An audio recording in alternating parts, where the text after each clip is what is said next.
I don't even know what to say. RTX 5000 pricing just came out and Nvidia's completely lost it. And I guess it's making me lose it. Like I said, I don't even know what to say here. But before I get to that, there is more stuff. Starting with AMD's gaming CPUs selling out everywhere. The 9800 X3D is coming sooner than we thought, and it's a beast. Welcome everyone to Gamer Meld. First up for today, as many of you know, Intel's finally announced their next-gen CPUs. If you haven't seen that video, make sure to check that out here. If you have, you know that while the Core Ultra series is very much impressive in multi-threading, it still loses to AMD's last-gen X3D chips. And apparently because of that, there's now been a frenzy to buy X3D CPUs. What I'm thinking happened is that gamers were waiting to see Intel's next gen, but when they found out, they went ahead and bought the 9800 X3D, given it's better at gaming, yet way cheaper. It's never good news when an announcement causes people to buy your competitor's product. Of course, the Core Ultra series has a lot going for it, but regardless, this has caused prices for Ryzen's X3D chips to skyrocket. As you can see right here, this is the 7800 X3D and it is shooting up in price, but that's not the only chip that's going up. You can see right here the 5800 X3D briefly shot up to astronomical prices before it went back down, but it's still quite a bit higher than it used to be. Then this is right now on Amazon. You can see that the Ryzen 7 7800 X3D is currently sold out, as well as the 7900 X3D. Then when we go to Newegg, you can get it, but for $600 or $700. And of course, at that price, I definitely would not suggest you purchase it. I would personally wait until the prices go down when they get more inventory and things like that, and I'll have some affiliate links to these down in the description below for when that happens. Those will be affiliate links, so they don't cost you anything more, but it helps the channel out. Now, if you can wait just a little bit longer, you might be able to pick up one of AMD's next-gen 9000 X3D chips, and let's just say they are looking very nice. This one comes from a supposed Cinebench R23 benchmark where, according to this, as you can see, now this does come from HXL and it ultimately comes from a video on Bilibili, and you can see that it does show a 9800 X3D. And if this is true, this CPU actually got a base clock of 4.7 gigahertz, and then the leaker also claimed that the CPU can sustain a 5.2 gigahertz clock across all cores during rendering. To give you an idea of just how good this is, as you can see here, this is Tech Power Up during their review, the 9700X. During overclocking, they were only able to get it up to 5.3 gigahertz all core, and given this benchmark was done stock or even with Precision Boost Overdrive, that is right around what the 9700X does, potentially even better, because you can see in light loads, the PBO Max config will achieve better performance because it can reach clocks higher than 5.3 gigahertz, but in other workloads such as rendering, i.e. what this benchmark is, the 5.3 gigahertz all-core overclock ends up with higher clocks, meaning as long as they weren't overclocking, this bad boy could potentially get even higher with it being at 5.2 gigahertz, either higher or right at the same as the 9700X. And that could mean that the recent leak that I showed, and they talk about it here, they claim the 9700X3D actually scored better in multi-threading versus the 9700X could in fact be true. That would be very impressive to say the least. And luckily, I sort of hinted at it earlier, it looks like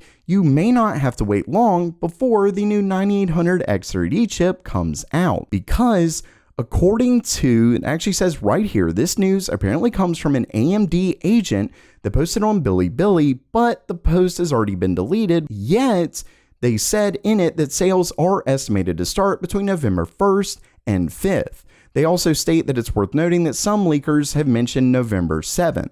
Basically, we're likely looking at sometime early November, but that's for the actual release. According to this, the announcement could actually happen as early as October 25th, which does make sense because it's a day after Intel's Core Ultra 200S series ends up releasing. Not only that, but to further reiterate that the Core Ultra 200S series does in fact lose two current gen X3D chips. You can see this comes from Intel's VP and General Manager, Robert Halleck, which if that name sounds familiar, it's because he actually used to be at AMD, but that aside, it says, quote, "We showed some data on the 7950 X3D. Based on my understanding of the performance, that part is within a couple of percent, so I think we will be about 5% back versus X3D, which we feel really good about considering that we have just the cache that's built within the CPU and the grade IPC of the product, so you'll see about a 5% deficit." Now, he is talking the 7950 X3D chip here, and yeah, 5% deficit really isn't all that bad. The problem for them is the fact that the 7800 X3D exists, which actually gets slightly better performance than the 7950 X3D, yet is significantly cheaper. And then you have apparently the 9800 X3D set to come very soon. This is not good news for Intel. But first, if you love all things PC hardware news and you're not subscribed to GamerMeld, what are you thinking? Make sure to hit that subscribe button as well as the bell icon to make sure you're notified when all the latest PC hardware news comes out. And lastly for today, this story comes from Moore's Law is Dead, and to say it's just depressing is probably an understatement at this point. It's not incredibly, okay, I'll even say, even I'm a little bit surprised at this. It's so bad. Either way, as you can see, it says Nvidia just briefed us. Oh, this apparently comes from a very good contact from Moore's Law is Dead, who's been right in the past. Either way, Nvidia just briefed us with new RTX 5000 info. Supposedly, they are indeed planning to launch in 2025 now. This is apparently early 2025, but they're also warning us that they're considering the following prices. Do you hear that? Warning us. Because yeah, it is a warning. Let's just get the worst one right off the bat. The RTX 5090, which he does confirm that it comes with 32 gigabytes of memory. They are apparently considering between $2,000 and $2,500, $1,000 more than the 4090. Oh, okay. Oh, you crazy. Absolutely absurd. We're talking up to $2,500. This is what happens when you don't have competition.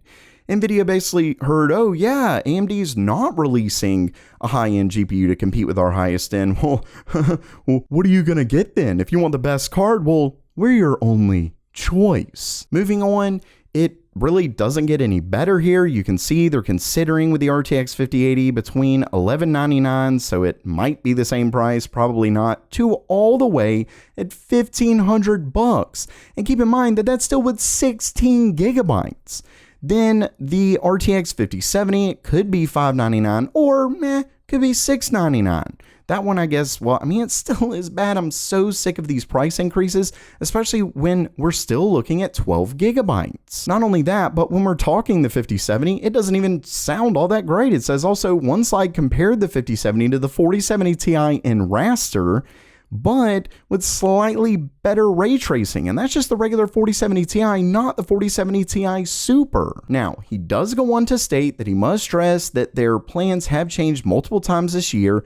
Thus, it would not surprise me if things changed again, or if this was just them gauging reactions to these price points. And if it is that latter one, this is why people need to speak up. If they are gauging reaction to 2500 and you got a bunch of people saying, it's not that bad, or, oh, I expected this. Oh, they're probably going to release it at that, which means you need to tell them exactly how you feel about that. Whether that's in the comments of this video or anywhere, you need to start talking. And once again, this is the importance of competition. Even if you love Nvidia, you should want AMD to succeed and vice versa. Competition is very much needed in this market, as well as basically all other markets. So while that does it for today, tell me exactly how you feel about that pricing of the RTX 5090 down in the comments below. And if you like this video, not the news, Don't forget, I'm just the messenger. If you do like this video though, make sure to subscribe and give it a thumbs up. And as always, have a great day.